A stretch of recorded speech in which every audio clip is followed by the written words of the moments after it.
सूरज करब हम छठ के सिंगाचर चौराहा मिक्स बाय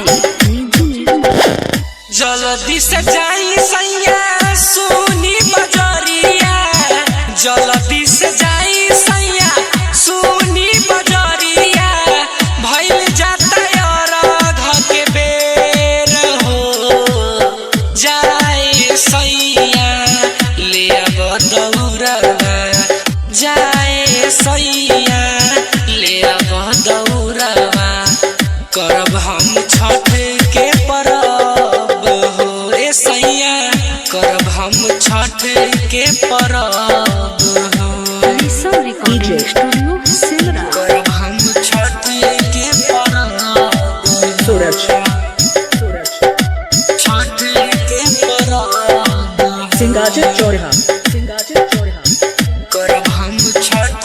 के परब जाई के लइहा पिया फल फलहारवा, घाट पर चले के बा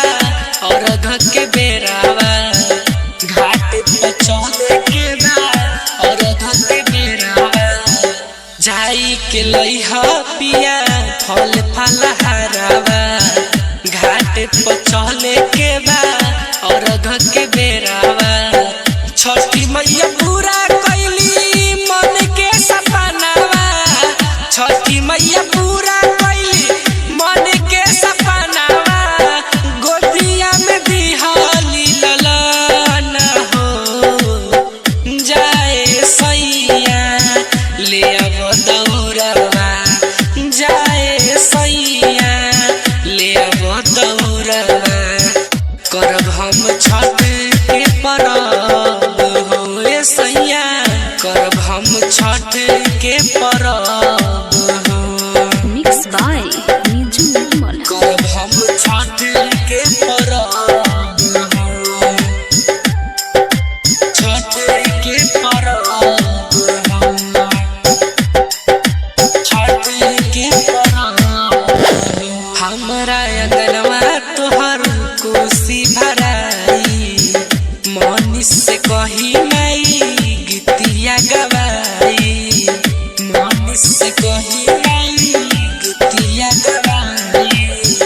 हमरा अंगनवा तोहर कोसी भराई, मनीष से कही माई गीतिया गवाई, राइटर सोनू लिखले छठ के हो गीतिया, राइटर सोनू लिखले छठ के हो गीतिया, गुडू निजू करे ले अरज हो, जाए सैया ले अब दौड़वा, जाए सैया ले अब दौड़वा, करब हम छठ